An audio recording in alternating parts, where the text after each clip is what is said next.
Tonight on CBC Vancouver News. Heat warnings, increased wildfire risk and smoke. We may see the worst fire season on record. The concern that things are about to get much worse. Plus, the long-awaited grocery rebate now being sent out. That's not really that helpful. But with skyrocketing food prices, how much does it really help? And overrun with discarded pet turtles. They're present in a lot of wetlands, in urban wetlands, because people put them there. How they're becoming a threat to BC's wild and endangered turtles. This is CBC Vancouver News.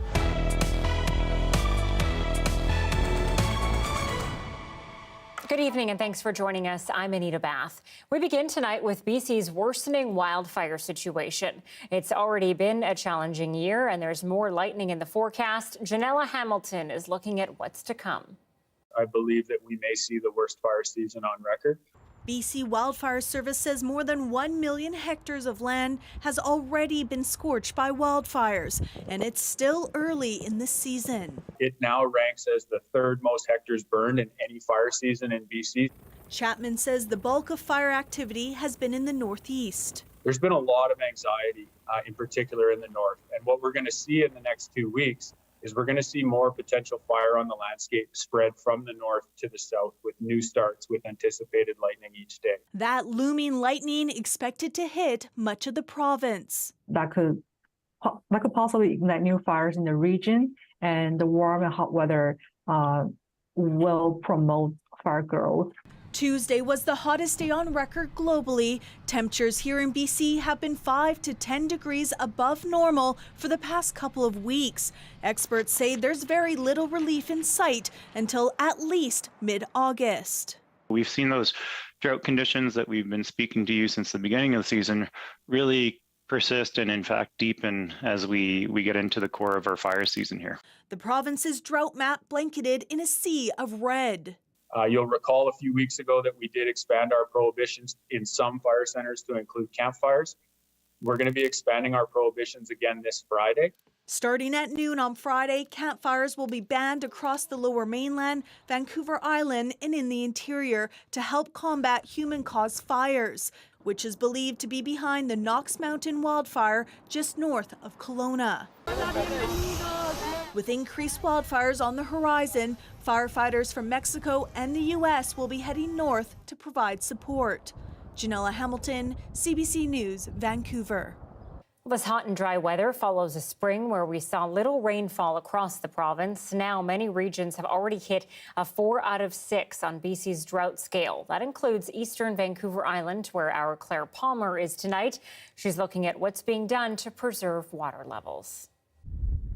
It was a busy day at the beach, more hot weather, and it's expected to continue as eastern Vancouver Island enters stage 4 drought. We're moving into what's going to be a multi-year drought. So it isn't just that, it's hot right now in start of July. It's when we look at the preceding conditions, it's setting us up at a lower flow level than normal for this time of year. There hasn't been much rain, stream levels are low, leading the city of Nanaimo and the regional district to add tougher water restrictions. That means in certain areas, no more lawn sprinklers, no more washing vehicles in driveways, and residents can't fill swimming pools or garden features. I have a pretty nice house that I'm taking care of, and we will lose things if we have to stay on those restrictions for a long time period. Just for the future of our grandkids and their kids and upcoming generations, we have to really get a grip on what's going on and how to fix it and how to be more proactive. And that drought has also led to a challenging wildfire season on the island. And I think we've really seen that in recent fires, be it the Cameron Bluff fire or a new fire that broke out near Nitnat Lake over the weekend here. We're observing, aggressive fire behavior that reflects these deeper underlying drought conditions. The district is reminding residents that the steps they take now make a huge impact later in the summer season. It's a marathon and not a sprint to the end of the low flow season. We potentially have 4 months ahead of dry conditions, and we need to be really conscious about how we're using the really precious resource of water. Right now, much of the province is listed at drought level 4, including northeastern BC, the lower mainland, and the upper Fraser basins. Claire Palmer, CBC News, Nanaimo. And meteorologist Russ Kate joins us now. And Russ, it's not just BC dealing with this really hot weather, is it? Absolutely. I mean, across the country, we're seeing sort of an acceleration of the early summer season. We've got some heat warnings locally. We've got some heat warnings for Eastern Canada as well. You can see the temperatures ramping up towards 30 degrees, except the humidex value in the corridor from Toronto through Ottawa, all the way to Montreal, really. Humidex values tomorrow expected to be between 37 and 40. So it's going to be a real sort of a heavy sort of a heat. On the West Coast here, let's check in and see what kind of warnings and watches are going on, because it's a fairly active day in spite of the fact that we haven't got a lot of weather going on in the Lower Mainland specifically. It's a warm afternoon, 29 degrees for Terrace and Bella Coola. We've had a number of thunderstorms developing over the northeast, drifting down into sections of the Peace District. And recently we've seen the severe thunderstorm warnings issued for sections of the Peace. That includes Dawson Creek, Tumbler Ridge. Warnings and watches in effect for parts of Fort Nelson and towards Fort St. John as well. The heat is going to be turned on for the Fraser Canyon. Lytton and Lillooet tomorrow, 35 degrees, really close to today's numbers. I think tomorrow is the last hot day in this series. For Metro Vancouver, we don't have any warnings. We do have the heat. 32 in Pitt Meadows this afternoon. That very light sea breeze kept downtown at about 24 until I touched it, and then it went to 27 degrees. What's happening in the days ahead? One more warm one, less of the haze around. It's a generally clear sky for tonight, warming up in the morning, and then we'll talk about your long-range forecast a little later in the show. Thanks, Russ. After a 2-week delay, the Ibrahim Ali trial resumed this morning. He's the man charged with first-degree murder of a Burnaby teen in 2017.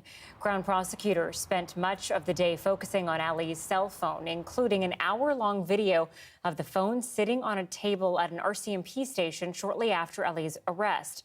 Prosecutors say the purpose of the footage was to show the phone wasn't interfered or tampered with. The Crown has said cell phone records will show that Ali was in Burnaby the day the teen was murdered. And the man who pleaded guilty to a deadly attack in North Vancouver in 2021 is now being sentenced. Crown and defense have made a joint recommendation of life in prison with no chance of parole for at least 15 years. In 2021, 28-year-old Ben Diago went on a stabbing spree in Lynn Valley. People hid in businesses and the local library as he attacked multiple people, killing one woman in her 20s. He's pleaded guilty to 1 count of second-degree murder, 5 counts of attempted murder, and 1 count of aggravated assault. Today, the court heard from the victims and their family members about the lasting impact of the stabbings. And some sad news out of the city of Merritt tonight. Councillor Claire Newman has died in what the city's mayor is calling a hit and run. The city says the crash happened outside of Valemont, BC. Merritt Mayor Mike Getz is pleading with the person who hit Newman to come forward. The city is accepting flowers at City Hall in her honor and has lowered the flag to half-mast. Well, 11 million Canadians will be getting a little extra cash at a time when food bills are getting a lot bigger. The federal government's grocery rebate is being sent out today. Recipients say every penny counts, but as the CBC's Karina Roman reports, they also say it's temporary relief. It's next to impossible to shop for your family, pay rent, daycare. Any little bit of money in right now makes a difference for sure. I mean, I've been shopping so carefully and paying attention to prices for so long. Recipients of today's grocery rebate welcome it, but many say the one-time supplement is not a long-term solution. People are using the food banks. People are finding themselves in such a tight financial place that they are resorting to food banks to put food on the table and to feed their kids each and every day. Scary. Eligibility is based on a household's income from 2021 and on the family composition as of January this year. So, a single person with no children could get a maximum payment of up to $234, or a couple with 2 children up to $467. Low-income seniors will see a rebate of up to $225. Now, I know that will not make up for all of the impact of inflation that Canadians have felt. But for those who need help the most, the grocery rebate will provide some important breathing space at a time when people really need it. Inflation dropped to 3.4% in May, but the food inflation rate remains stubbornly high at more than 8%. The NDP continues to push the government to go after the big grocery chains with an excess profit tax. Inflation is being used as a cover to increase their profit margins. The Conservatives blame Liberal government deficits for inflation, and they are calling for cutting the carbon tax to bring prices down. Karina Roman, CBC News, Ottawa. And with those stubbornly high grocery prices coast to coast, we asked some locals here in Vancouver how far they think that money is going to stretch for them. $230, that's like a week for me to feed. Like, I have 2 teenage sons, so that's not really that helpful. If you're single, maybe, but I spend way more on groceries, but for myself, I don't know, maybe around $400 or $500 a month. For 3 kids? For your family? Well, definitely it's not enough. Maybe I'll go for a day out, that's all. Do you think? All right, switching gears, but still on the topic of money, BC's monthly housing stats are showing little relief for those worried about affordability. The average selling price of a detached home in Greater Vancouver decreased very slightly to $2.1 million, still far above pre-pandemic levels. And in the Fraser Valley, the selling price for townhomes is up for a 6th straight month, going for around $100,000 more than at the start of the year. Earlier today, our Justin McElroy had a live conversation with a local economist in which they took audience questions. Take a look. Got a question in from T that's pretty to the point. He says, so just wait for my parents' house or for them to die. And like lots of people, if you're not in the market and if you don't have that source of income, that is pretty much the strategy right now, for better or worse. So like, what do you say to people who go, you know what, for the past 7-8 years, it's been completely out of my place to even think about saving up for it. And what I'm hearing from you and what I'm hearing from policymakers doesn't give me any optimism that it's going to turn around. No, I actually don't really think it's going to turn around. And as that question is, there is a significant number who are likely waiting on wealth and gains coming from intergenerational types of transfers. So really that is one of the ways in which individuals are likely get into this market. And when we think about the, how do we build more for younger individuals, unfortunately, or I think what we're going to see here is that there will be some move, and unfortunately there will be move to build more rentals in the market. But this is going to be much more of a renter type of a market as well going forward. We will expect to see a greater share of Metro Vancouver being a renter's market versus a home ownership market over the long haul. But if it's a renter's market and it's still $2,500 for a 1-bedroom, what sort of person can afford that? I think. And I know you're not prime minister or premier, but you know what I mean? Yeah, it's very difficult. I don't think there's a clear answer of how do we ensure that we get more rental, except to, again, getting policymakers to push for the build more type of mentality and really densify in terms of in a lot of different areas to allow greater density, allowing cost per square foot of a rental and also multifamily condos to hopefully, again, to level that affordability issue over time. And so again, if we can build more, I do think that we are looking at a period where we could see some moderation and possibly over the long haul, maybe some reduction in price per square foot over time. But again, there's a lot of those ifs of what the policymakers can do, and also how do we reduce the cost of building as well in order to facilitate that.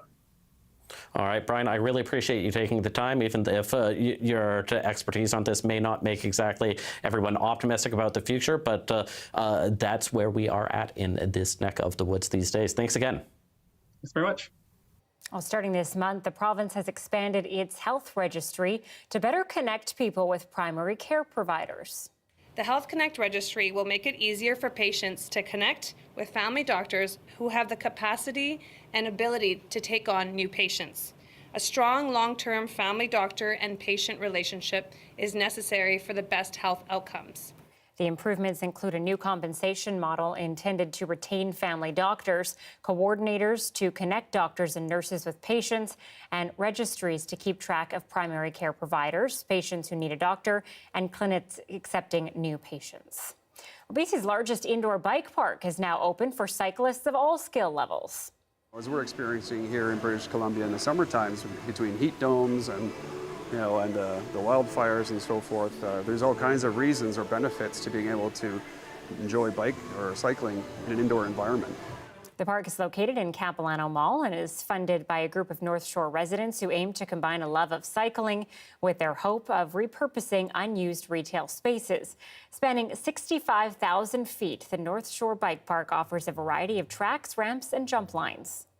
I'm more of an advanced rider. There's just so many options and transfers you can do on all the jumps, and then there's so much that you can improve on.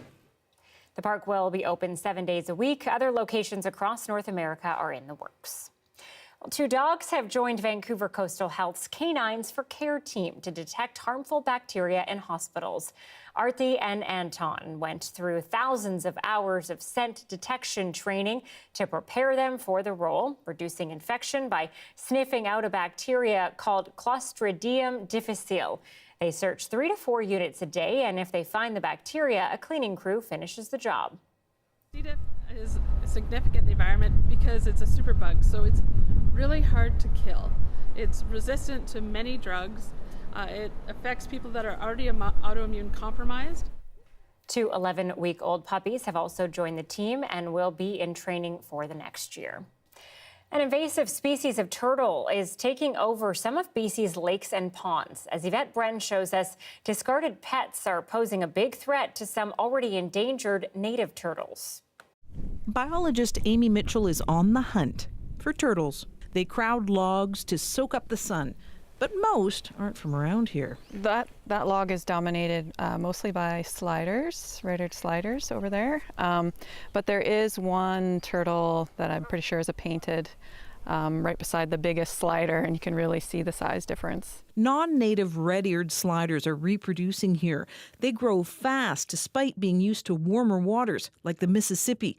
She says they muscle out endangered western painted turtles. So with turtles, the rule is that the biggest turtle wins. So just their sheer size and weight means that they will eventually crowd out the smaller painted turtles. Sliders are the world's most popular pet turtle. They're present in a lot of wetlands, in urban wetlands, because people put them there. He says the diseases pet turtles can carry are a bigger problem than shared basking spots. Native painted turtles already face the threat of wetland lost, car hits, and fishing hooks, not to mention predators that dig up their nests. Conservationists want to help native turtles in their slow, steady race to survive. So yeah, they usually dig down like at least a foot, 30 centimeters. Females can bury up to 24 eggs. No eggs today. Like most things with turtles, it's a waiting game. Females take years to mature. I just saw its little head poking out from some of the aquatic veg. It was just kind of hanging out on the surface. So I just snagged her with my net. What went through your gut when you saw that little? Yeah, I was just so excited. After years of waiting, catching and counting even one little hatchling before letting it go again brings a lot of hope. Yvette Bren, CBC News, Coquitlam. The port strike stretches into its 5th day, but negotiations have hit a roadblock. After the break, a look at the strategy behind contract bargaining. Live.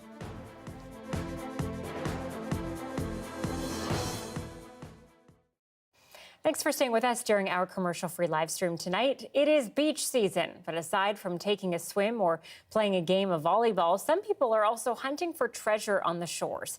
In the Maritimes, they're looking for sea glass. CBC spoke to an artist who tells us why they're getting harder to find. Take a look.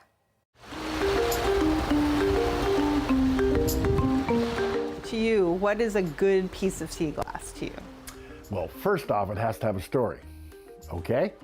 So I've had couples come in that are on their honeymoon and find a piece of glass that is only fair, okay? But to them, it's invaluable. It's something that they'll have forever because it's part of the history of PEI. If you're looking to find sea glass on Prince Edward Island, just look for the beach. It's everywhere. Sea glass is something that's found everywhere in the world, but each one has its own story. Each glass, each little cove When you find it there, you can be assured that it has a memory to it, be it black glass from rum runners, or be it from a washboard that someone, a first settler broke and threw in the water. It literally is getting less, but the value to the people who visit here is increasing. How do we know there's less? There's less there because we're not adding to it. There's less there because more and more people are picking it up. And also, the ocean is reclaiming it. Because the ocean is, remember now, it's making it smaller and smaller and smaller. So every year, you're going to find less big pieces. The smaller pieces will get smaller, and pretty soon, nature has said, I want it back. And they're going to take it back as sand and lime or whatever, the components of glass. Now, if people are making glass and selling it as, well, I made this, it's just glass. We have glass beads, we have glass artwork, and so on. So that is just another craft.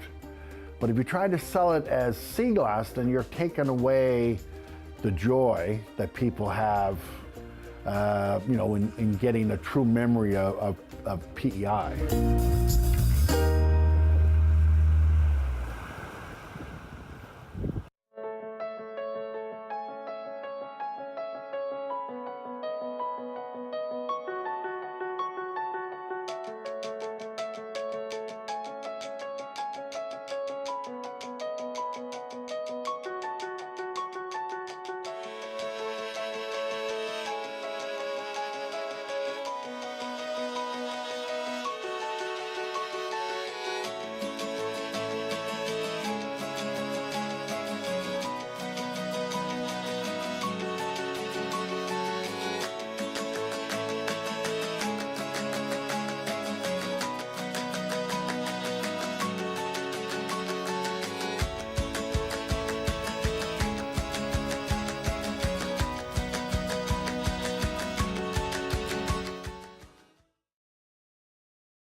On the fifth day of BC's port strike, negotiations are still at a deadlock. It all boils down to a disagreement over a maintenance deal. The International Longshore and Warehouse Union says its jurisdiction over maintenance is being eroded, replaced by contractors, while their employer says the union is aggressively trying to expand its control of maintenance duties. Ottawa, meanwhile, has reiterated its commitment to stay out of it all. Our government strongly believes that the best negotiations take place at the table, and we encourage all parties to go to the table and to find ways to get to a resolution. And we'll continue, of course, to collaborate to enable that possibility of getting to a resolution at the table. More on the negotiation process, I'm joined by Alan Stitt. Alan is a mediator and the president of ADR Chambers, which provides dispute resolution services across the country. Alan, the negotiations here in BC between the Port Workers Union and the employer has hit an impasse, both parties deadlocked. Where do negotiations go from here when neither party appears willing to budge? Well, it's common in negotiations for both parties to say that they're at the end, that they're not able to go any further. But of course, we know that eventually in all of these cases, either deals are reached or deals are imposed. So it's now for one side or the other to probably suggest, let's get back to the table, let's see what we can do, and then see if we can break this impasse. Yeah, and in most high-profile strikes, we often see firm public statements, each party taking a tough stance on their position and going out to the media with it. In your experience, how much of that is just a strategy? It's not even strategy. I think it's bravado. Really, the effective negotiators are not the ones who are staying tough and saying, I'm not going to budge, I'm not going to move. Those aren't the negotiators who reach the best deals. The negotiators who reach the best deals are the ones who demonstrate an openness to be persuaded, are looking for creative solutions, or are taking positions and trying to figure out the underlying interests. What are the underlying needs? So how does that lead us to a solution to get past this difficulty? You know, governments have interfered in strikes before, and right now all sorts of business groups are asking the feds to pass back to work legislation. Ottawa, at this point, not getting involved. Why do you think the government is choosing to sit this one out? Or is that just kind of a tactic for now? Well, we don't know where the government's going to go eventually. Right now, it's been 5 days, and I know it's been 5 challenging days, but I think the government would be looking at it and saying, I'm not sure that the parties have exhausted all of the avenues. I'm not sure they've looked at, for example, the contracting out issue for maintenance and said, how can we deal with that? Are there compromises that can be reached? Can we come up with a solution that works for everybody? And I think the government and probably everyone agrees that if the parties can reach their own solution, that's better than having back to work legislation and having a solution imposed on them. That solution may not be good for anyone. So how long does something like this typically last? Well, there's no specific length of time. Sometimes it lasts for hours, days, weeks, months, and there have been some labor disputes that have lasted for years. This one obviously won't last for that long because it's too important. There are too many real consequences to the port workers being out. So it will get to a critical point. And part of the strategy, I think, for each side is that they feel as though the longer they can stay tough, they think the other side will say, oh no, it's really problematic. If we don't get a deal soon, it could be really serious. Maybe it's my turn to give in. When really if they would both get back to the table and start looking for creative ways to deal with the problem, there may be a solution there. Alan Stitt is the president of 80 Yard Chambers. Thank you so much for joining us live tonight. Pleasure. It was an international tragedy that killed more than a dozen British Columbians. Now Canada is taking Iran to the International Court of Justice over the downing of flight PS 752. Stay with us.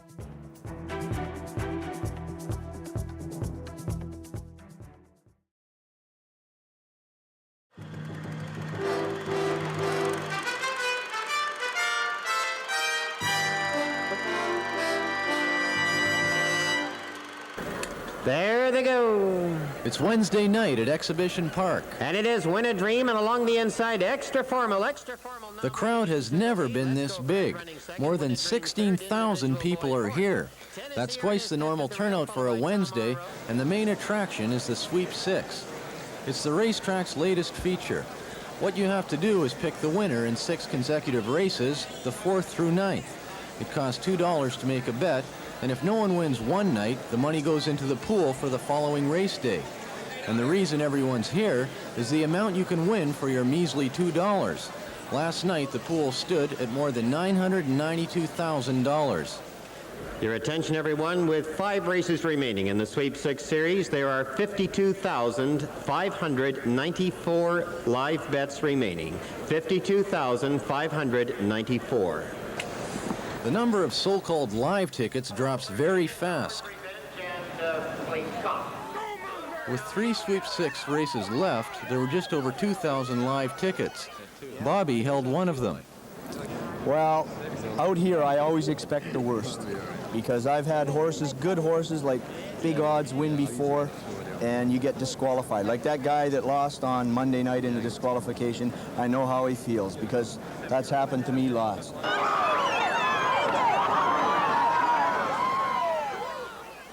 With race 4 over, there were only 163 live tickets, and Bobby was still in there. Well, it's starting to get a little nervous now. I got a shot, but like I've only got 2 horses in the next 2 races, so you never know.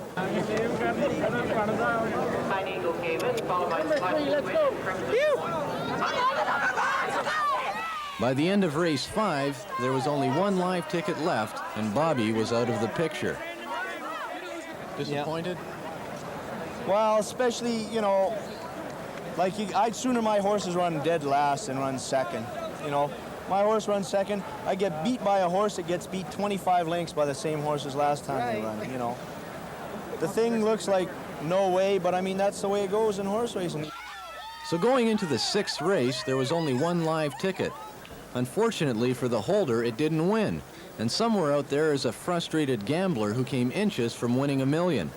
But as they say, close only counts in horseshoes, hand grenades, and marriage. Anyway, it just means there'll be even more excitement at the track on Friday. when the Sweep 6 pool will likely reach $1.7 million. Here comes Pertuck charging into the lead now as they come to the wire. The gambling hordes are sure to be there.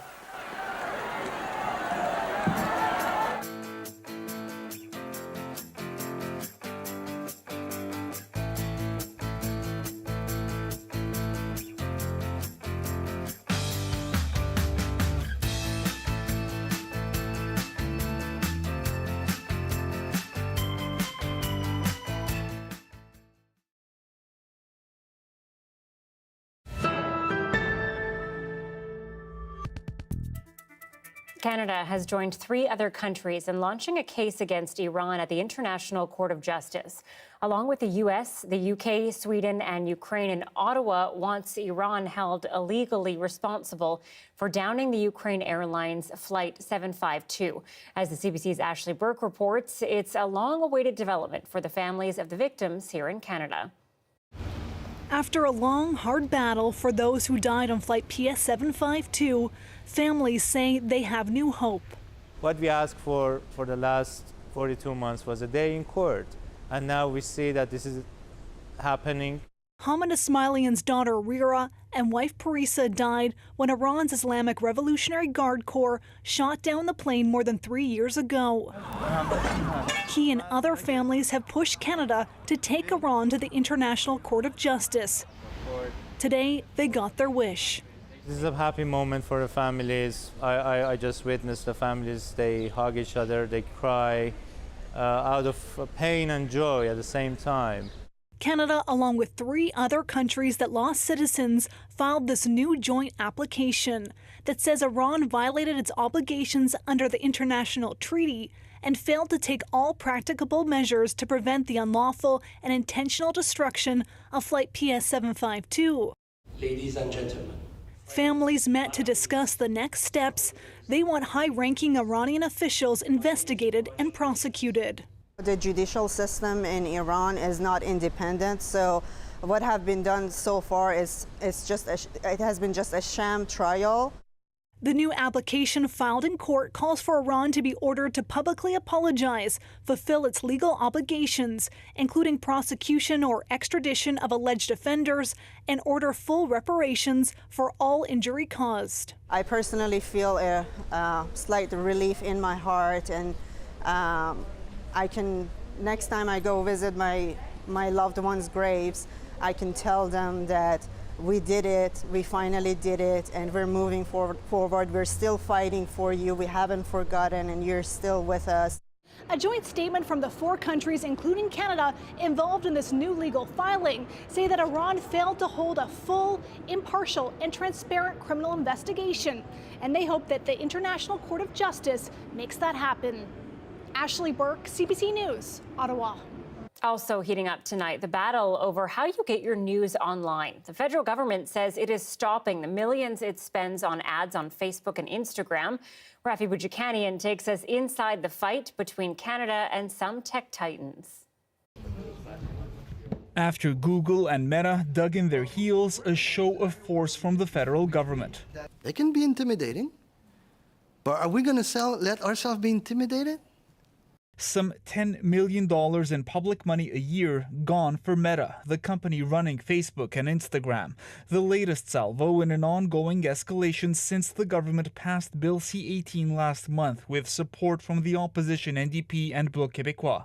The Online News Act would force Google and Meta to pay news organizations like the CBC every time a user lands on a news story online through using their services. Both have threatened to pull Canadian news links off their pages. We're continuing constructive conversations with Google. Unfortunately, Facebook has just refused to recognize any sort of responsibility it might have.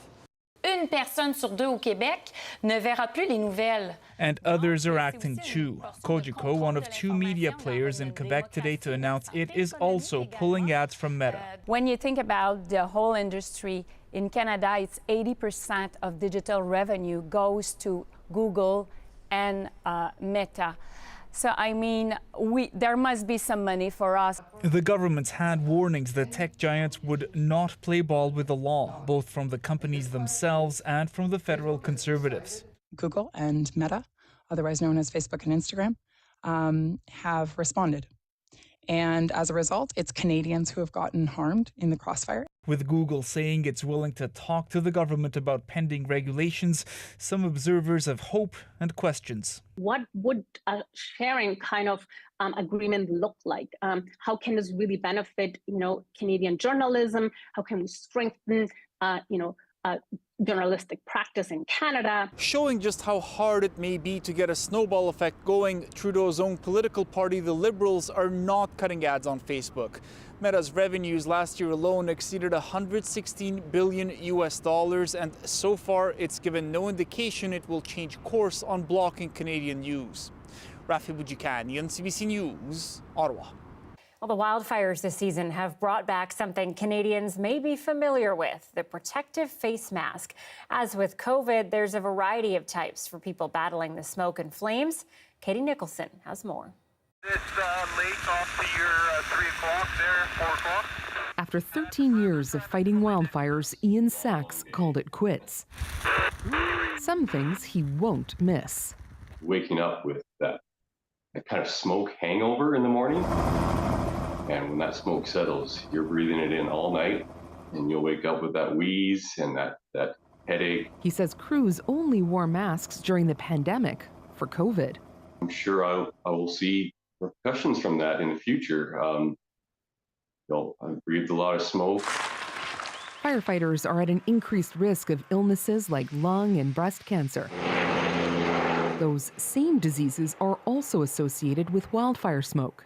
When they're actively fighting the fires, there's no real mandatory requirements for proper respiratory protection. That's something firefighters want to see change. We encourage investment at all governmental levels to ensure that there's proper PPE for our firefighters to put themselves in harm's way to protect others. In Quebec, there are no specialized fire masks, but N95s are offered to all wildfire crews.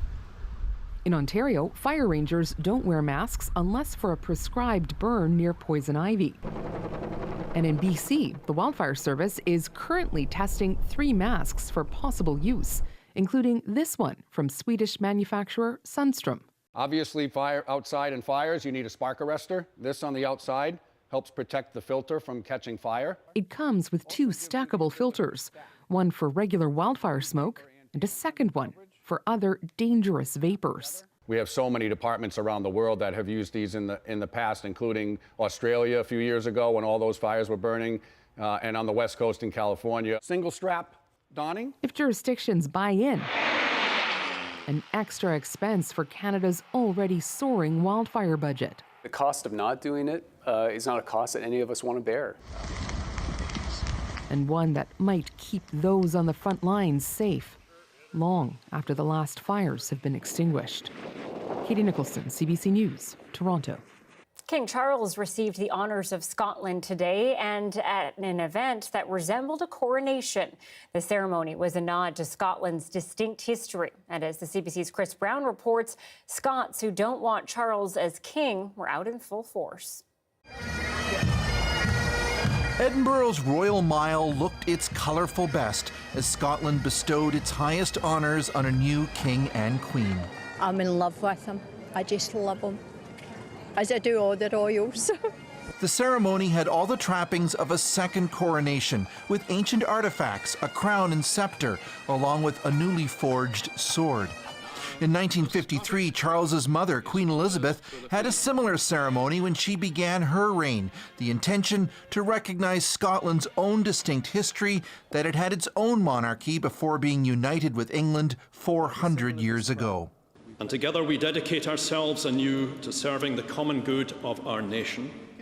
In the presence of the Stone of Destiny, an ancient rock used in the coronation of Scottish monarchs for over 1,000 years, Charles received the crown jewels of Scotland. In receiving this crown, I have so promised by God's help. So it is a place that's Coronation expert George Gross says being presented with Scotland's crown would have been especially significant for the king. Less than a year ago, the king had been standing, paying vigil with his late mother, laying in rest at St. Giles Cathedral with that same crown on top of the coffin. That was a very poignant moment.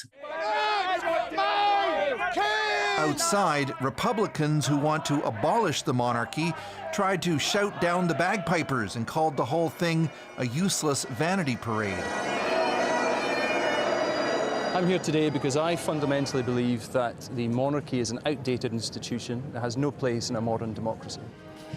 Still, no major Scottish political party, even those favouring independence, is pushing to abolish the monarchy. Charles has a close connection with Scotland. He's expected to spend his summers there, just as his mother did. Chris Brown, CBC News, London. Israel has ended its two-day insursion in the occupied West Bank. At least 12 Palestinians were killed during the air and ground operation, and funerals were held today.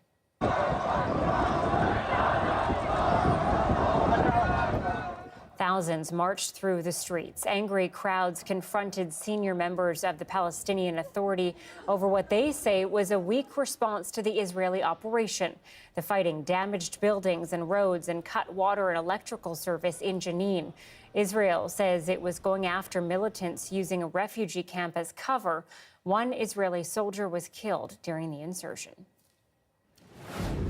It's a podcast 3 decades in the making. After the break, how one British Columbian is using the platform to process past trauma and reclaim her own story.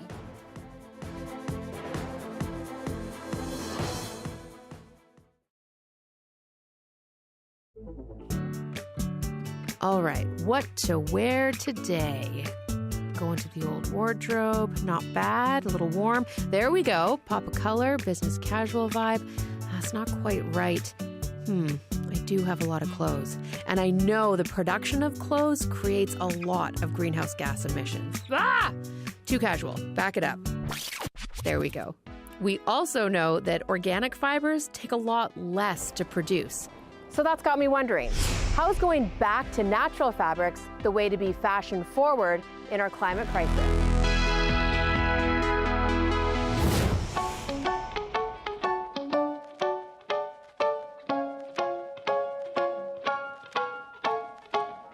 Welcome to one of my favorite thrift shops, and get ready to see a side of Johanna I have tried to keep hidden as I fought the weather girl stigma for decades. The Johanna that loves clothes. I said it. A recent report found that a planet-friendly wardrobe should consist of just 74 garments, with new purchases limited to 5 items per year. Houston, we have a problem. Here's the other truth. According to the UN, the fashion industry is responsible for 10% of global emissions. That's more than aviation and shipping combined. And the World Bank suggests that global clothing sales could go up by 65% by 2030. Most of fashion's environmental impact comes from the use of raw materials. Synthetic fibers like polyester require 342 million barrels of oil every year. Add to that the chemical dyes and the massive amounts of water used. Making one pair of jeans, for example, uses about 20,000 bottles of water. Fast fashion is only adding to the problem by stepping up the pace of design. Collection launches are no longer seasonal. New inventory is pretty much constant. And as a result, we're buying more, 60% more than in the 2000s, and throwing away more. And get this, less than 1% of used clothing is actually recycled into new garments. So what if I just buy all the secondhand clothes and we only make new garments that can actually be recycled, organic fabrics?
We're sharing really important information with the public, and I feel like this is exactly what our job is, especially as the public broadcaster, especially in morning radio. That's incredibly important.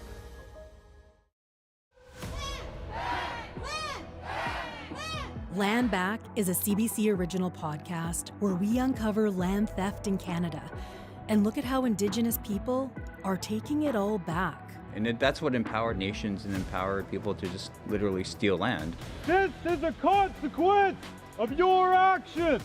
And it's time to give land back. Land Back is out now on CBC Listen or wherever you get your podcasts.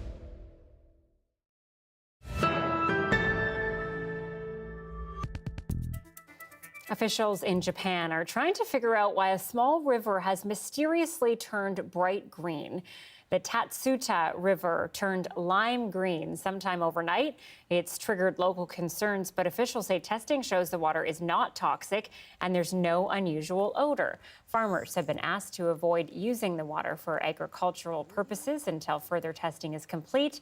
The cause of the color change remains unknown at this time. That is very green. Just a little farther upstream, the wasabi production plant, obviously, right? No aroma, but it's got a bite, absolutely.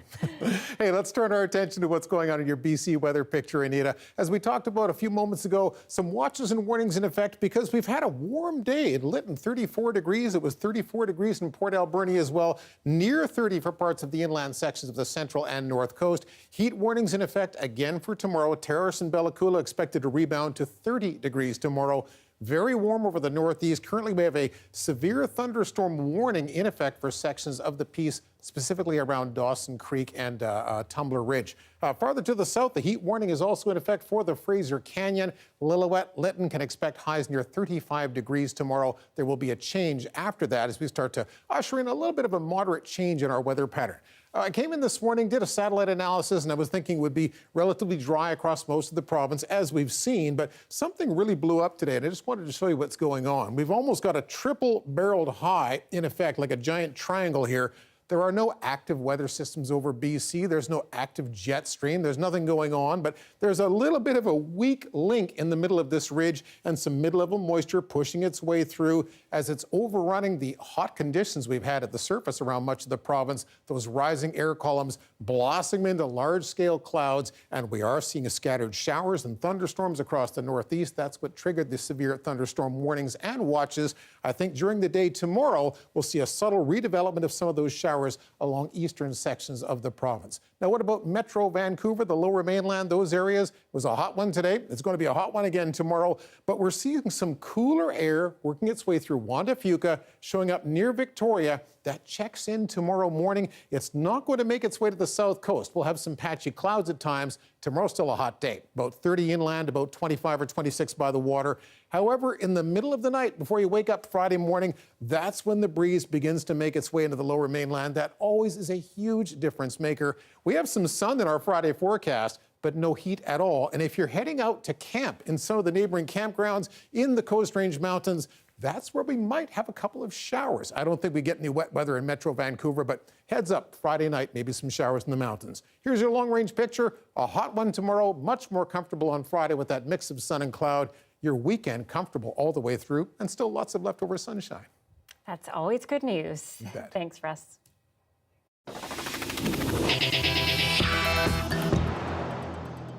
A young woman abducted from a store on Vancouver's Hastings Street 31 years ago is finally sharing her story.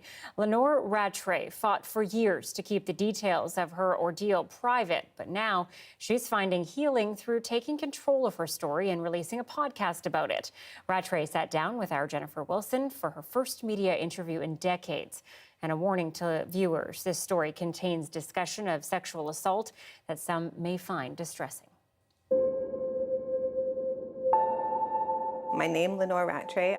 I have lived with the impact of this crime that I survived. I'm not gonna lie, it's a pretty vulnerable place to be. You only see this stuff in movies, and you just can't imagine there are sick, disgusting, just... In 1992, I think I moved here at the end of April, so fast forward July, early July, I quickly found a job just working as an assistant in a photo studio. I was working by myself. I see now how he stalked me. He saw the opportunity, he saw all of the things that he was looking for, a young woman working alone. He'd asked all the right questions. He'd been in the studio a couple of times this one day, and he came back at closing time and pulled a gun and eventually took me to the woods. Kept me there for close to 9 days. I had no idea if I was going to live to see real life again. I wasn't a match for him and fought, I did fight him, but the way that I handled him in more of a conversational sense and that kind of thing is what kept me alive. Him messing up, he was doing the same thing. He would leave me for a portion of the day of I don't even know how long it was, 20 minutes or so, and go across the road to Safeway and then the other stores there and pick up stuff. And I discovered after the fact that he was actually continuing his pattern of looking for young females working by themselves, and he did find another young lady working by herself. July 11th, he took her and forced her to drive her car to where we were camped, and for some reason brought me with them. I remember her looking at me, and just the fear in her eyes was, and I was just numb to it all. And eventually we were separated. I could hear him beating her and her trying to get away. I could hear them in another part. And then the next thing I know, he put his hand on my shoulder and he said, "The police are at the car. I'm on my way now. I'm not going to hurt you anymore." And I looked and he almost melted into the bush. Why now would I want to open up details about really what happened in those 9 days? It's empowering for me. For the first time, we always look at true crime, often I'd say, look at true crime through the lens of the criminal, the perpetrator having this superhuman element about him. Usually it's a him.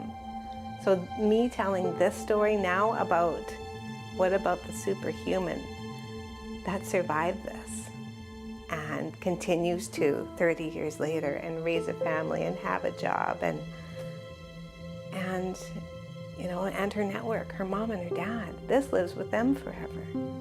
By setting this story free, finally, now that I'm ready, I feel growth whenever I do.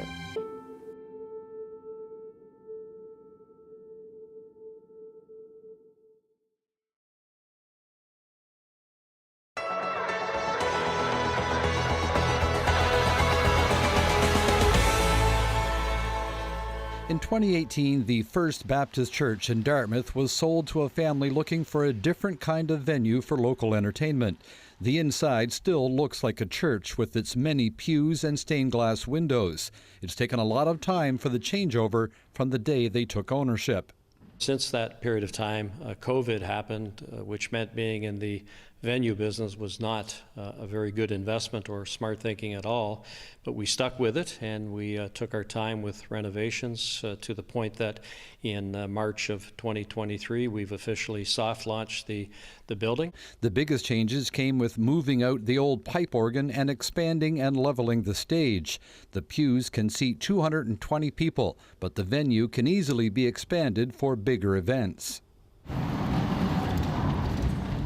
These massive bifold doors can be opened up to allow for another section to easily see the stage, meaning 340 spectators can watch a show. They are offering a wide range of service.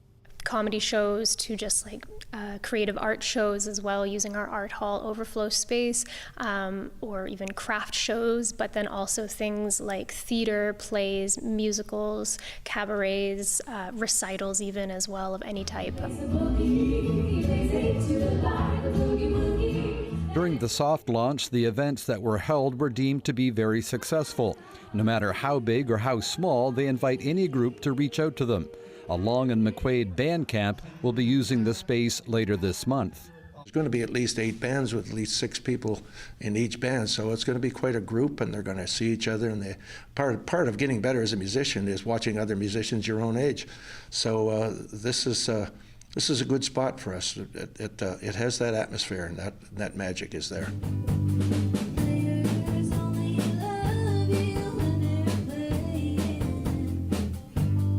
The summer rock camps have boasted a long lineup of great musicians that have gone on to successful careers, including Matt Mays, Joel Plaskett, and Rita May.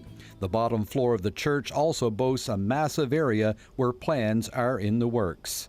We've had a lot of inquiries from different groups looking to use the space, but for the time being, we're going to keep that as a rehearsal hall. In the very near future, we will expand that to include a bar area for those events that require bar service, as well as additional washroom facilities as well. Air conditioning and a new lighting system are next on the Sanctuary Arts Center to-do list. Paul Palmeter, CBC News, Dartmouth.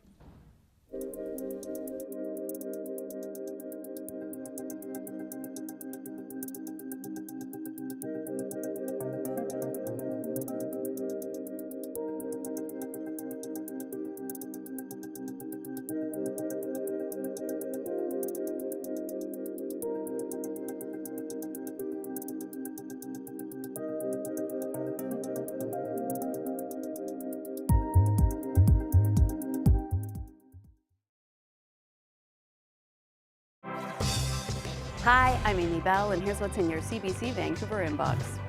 The 15th annual Latincouver Festival continues to July 20th, and CBC Vancouver is proud to be the exclusive media partner.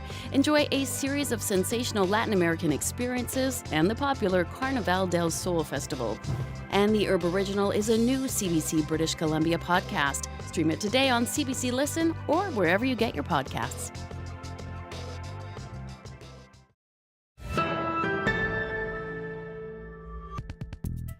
A recent South Surrey High School grad is playing the U.S. Women's Open Golf Championship in California this week. Lauren Kim is a 17-year-old who graduated from Earl Marriott in June, and tomorrow she will tee off against some of the world's best golfers at the iconic Pebble Beach golf course. It's her second appearance at the tournament, which boasts the largest purse on the LPGA Tour. Take a listen. There you are at Pebble Beach Golf Course. I can see the beach in the background, actually, of our call right now. What's it been like for you this week? Oh, it's just been amazing. Like I've just been having so much fun every day. I've been getting to see the people I look up to and playing on, like you said, the #1 public course, Pebble Beach. This is actually your second U.S. Open, isn't it? I mean, you were just shy of making the cut last year. So I guess, what did you learn from that experience? If you think you're going to make the cut, you're probably going to end up being just short. So if you think of just playing your own game, you're probably going to do well and surpass that cut line. So how did you even get into golf in the first place? So my dad and my mom, they own a driving range by the Borders Research Golf Center, and I always been surrounded by golf. So when my parents first bought me a bunch of plastic golf clubs, I was taking them around the house, and once I hit the TV, they were like, I think you should actually go to the range now. Played my first 18-hole tournament when I was 10, and I went out and won it, and that's when I really just wanted to kickstart my career. Wow, you felt it. You got the bug. You got the bug. Yeah. But it sounds like you came by it naturally with your parents owning a driving range. It was meant to be. Exactly. Now, personally, what does playing a tournament like the U.S. Open mean for you? 7 years ago, I just started playing, and now I'm on the biggest stage. So I'm just very grateful to be here and have the opportunity to compete against all these top players. It's a dream. Are you able to enjoy the area, enjoy the beach, or is this all about golf I mean, in the Oh lead up. no, my family, we love to explore, and so every time we're done, we like to go out and relax, go to some amazing restaurants out here, go to the beach. Like last night, my dad and I walked out. We literally just walked out of our room, and the beach was right there. So you know we're rooting for you here in British Columbia. So you go, girl, and thank you so much. No, thank you. I really enjoyed this today. Yeah, we absolutely are rooting for you. Good luck. And, you know, there are a lot of good BC golfers on the pro circuit, and it's been an impressive year for British Columbia there. So, Lauren, again, wish you all the best. That is it for our show tonight. I am on assignment tomorrow, so I'll see you back here on Monday. Leanne will be your host. Good night.